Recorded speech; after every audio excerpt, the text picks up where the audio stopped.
us volia explicar una història d'en Constantí i la Joana. I per això ens hem d'ubicar en temps passats, que les coses eren diferents,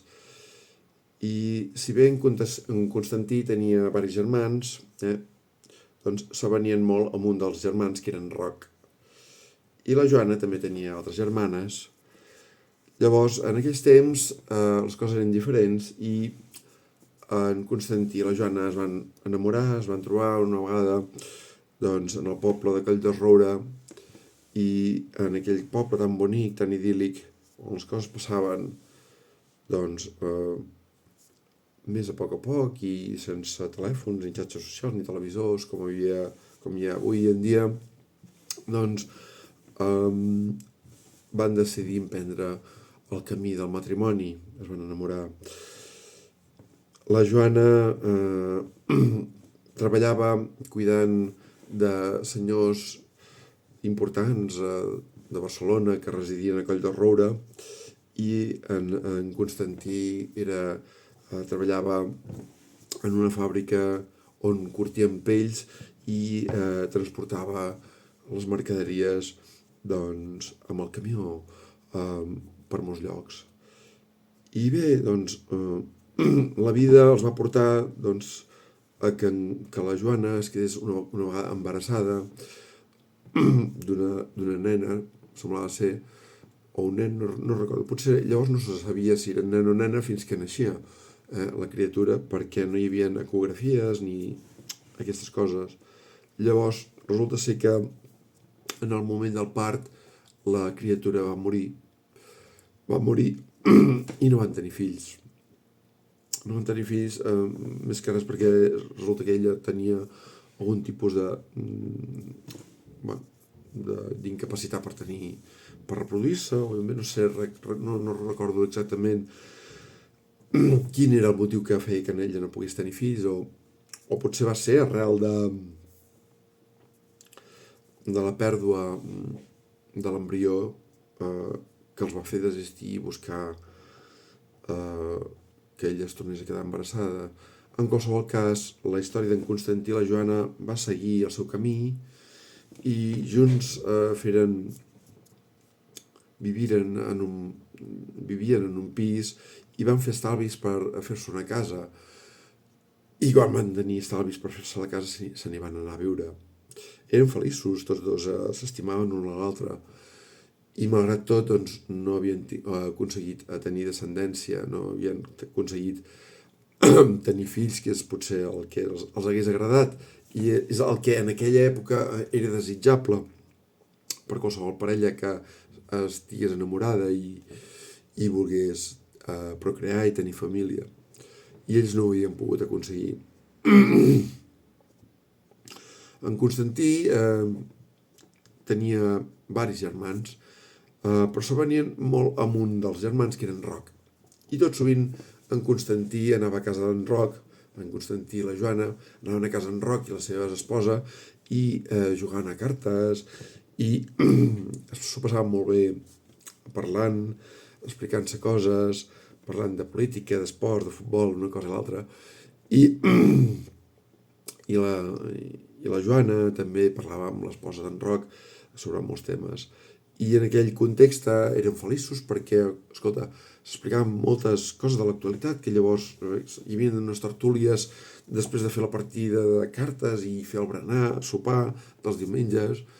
S'explicaven moltes coses, hi havia un caliu allà perquè els homes fumaven i les dones preparaven el sopar i aquestes coses que es feien abans, no? I en aquesta vida tan apassionada, tan intensa que van tenir en Constantí i la Joana, doncs bé, va arribar un dia que ella va emmalaltir. La Joana es va posar malalta i ben bé no sabien què tenia la Joana, perquè es va quedar com inconscient i la van tenir hospitalitzada a la unitat de cures intensives. Ben bé no sabia, semblava ser que els metges li havien comunicat a en Constantí que la causa d'aquesta malaltia que tenia la Joana ja era quan eren bastant més grans, la causa per la qual la Joana estava ingressada a la unitat de cures intensives i inconscient, semblava ser que podia ser la picada d'un insecte, d'un animal, possiblement un insecte una mica estrany que la va deixar inconscient. I en Constantí, estranyat, ell buscava més explicacions i les demanava més informes mèdics a aquells metges que no li acabaven de convèncer aquelles explicacions. I en Constantí patia per la seva dona, que estava inconscient. I com més dies passaven, més patia per la seva vida i més patia més aviat per no trobar explicació a aquell estat en el que la Joana estava, i els metges no acabaven de donar-li l'explicació que ell, una explicació prou convincent per la qual ell estigués una mica més tranquil del que estaven fent. La Joana va morir. La Joana va morir cap d'un cert temps d'estar ingressada a la unitat de cures intensives. I en Constantí va plorar la seva mort. I quan se la va enterrar, doncs en Constantí tot sovint anava al cementiri a portar-li flors perquè se l'havia estimat tota la vida i era un moment molt dur de separar-se de la seva parella que l'havia acompanyat tota la vida en aquells moments bons i feliços i també en aquells moments tristos en els que van perdre la criatura, etc. I malgrat tot en Constantí no trobava explicacions de per què la Joana havia marxat al seu costat, perquè els metges no l'havien acabat de convèncer amb les seves hipòtesis sobre el que li havia passat a la Joana. En Constantí va seguir molt amic d'en Roc i l'anava a visitar tot sovint, i tot sovint feien excursions, anaven a buscar bolets i feien llargues tertúlies parlant de política, futbol, dels temes de qualsevol cosa, de qualsevol tema de si la verdura, si la feina, si una cosa i l'altra. Eren persones que els agradava parlar de tot i no tenien cap inconvenient en parlar de metges o de malalties, com d'alimentació, com de les muntanyes, com d'aquí i d'allà. Eren persones que, tot i la seva poca escolarització que van tenir de joves, perquè els va tocar viure temps convulsos, tenien molta inquietud i transmetien una sensació de ser persones molt maques, que van viure la seva vida amb molta felicitat, malgrat tots els entrebancs que van tenir. El fill d'en Roc, que es deia Iu, el va conèixer la Joana i en Constantí, i va compartir unes estones d'aquestes tertúlies i d'aquestes partides de cartes i de berenar sopars que feien els diumenges al vespre, no? I l'Iu estava molt dolgut amb la desaparició de la Joana i amb en Constantí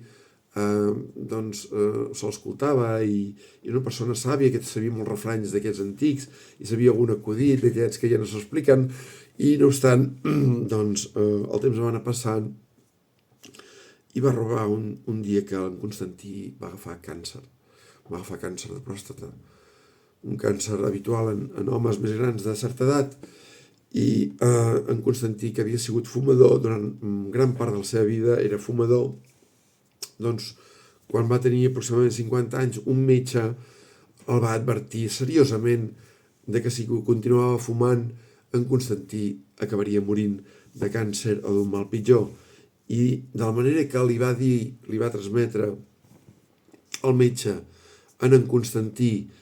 l'amenaça que significava continuar fumant per la seva vida, en Constantí, atemorit, va deixar de fumar d'un dia per l'altre, en sec, sense pensar-s'ho,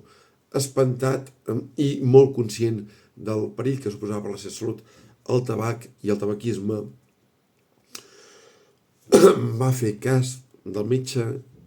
i va prendre una determinació radical a la seva vida que canviaria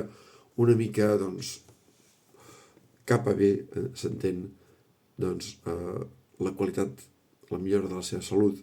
No obstant, com que s'anava fent gran, va agafar càncer de pròstata i al cap d'un temps en el que va estar ingressat en un hospital de cures pal·liatives i en Roc l'anava a visitar tot sovint, i en Roc hi tenia llargues converses, i Liu també l'havia anat a visitar, uns i altres, família, l'havíem anat a visitar i havíem estat al seu costat per acompanyar-lo. Doncs en Constantí va acabar morint. I va ser al cap d'un temps que es va saber que la casa que tenien en Constantí i la Joana, i a més un pis i certs diners que tenien al compte, van anar a parar en herència en Roc, el germà més estimat d'en Constantí. I aquesta herència que va rebre en Roc, perquè en Roc hi va dedicar molta estona en Constantí, eren dos germans que s'avenien molt, que es portaven molt bé, i un sentia compassió cap a l'altre, no? I doncs, com a mostra d'agraïment, suposo que en Constantí li va deixar en herència tots els seus béns en Roc. Després de passar els impostos, de transmissions patrimonials, perquè entre germans doncs, és més car heretar, hi ha més impostos, doncs en Roc va entrar a casa del difunt Constantí, va treure uns papers dels calaixos de la casa d'en Roc, i se li va aproximant al seu fill, Liu, i li va explicar: mira, Iu, en Constantí no va saber mai fins a la seva mort que la Joana havia mort de càncer, i que la Joana, amb la seva obcecada estimació i respecte i admiració i amor que tenia cap en Constantí, li va voler ocultar que la Joana patia càncer, i fins i tot la Joana va pactar amb els metges de l'hospital on probablement aniria a passar els últims dies de la seva vida, on estava a la unitat de cures intensives, va pactar amb aquells metges que si mai s'esdevenia aquest final, o la situació empitjorava, o ella perdia la consciència, qualsevol cosa, que li transmetessin en Constantí que la causa de la seva malaltia era una altra, que no era el càncer. De manera que en Constantí tingués la consciència tranquil·la sobre el fet que si la Joana havia mort de càncer, o estava en procés de morir de càncer, no li afectés la consciència. Probablement no té per què, i això són coses que especula Liu i que Liu es planteja com a possibilitats, tot i que són hipòtesis que evidentment doncs, no són fonamentades, diguéssim, en creences o en hipòtesis més o menys que més o menys qualsevol persona se les podria fer. Doncs Liu pensava, clar, s'entén que mentre en Constantí i la Joana van viure junts, en Constantí, que era molt fumador, fumava dins de casa, i la Joana s'entén que era fumadora passiva. Sí, això pot ser una explicació, però també es diu que hi ha persones que moren de càncer i no han sigut mai fumadores. No obstant, queda aquesta interrogant de dir, escolta, la Joana va agafar càncer per ser fumadora passiva, no se sap. En qualsevol cas, la Joana, en aquesta abnegació i aquesta estimació, aquesta no voler, no desitjar-li cap mal ni cap remordiment de consciència en Constantí, va voler tergiversar la veritat i va voler ocultar-li la veritat al Constantí fins que va morir, i no es va saber la veritat que va descobrir en Roc quan va entrar a la casa que va deixar-li el Constantí en herència. I vet aquí el gat, que el conte s'ha acabat, i vet aquí el gos, que el conte ja s'ha fos. Gràcies per la vostra escolta. A reveure.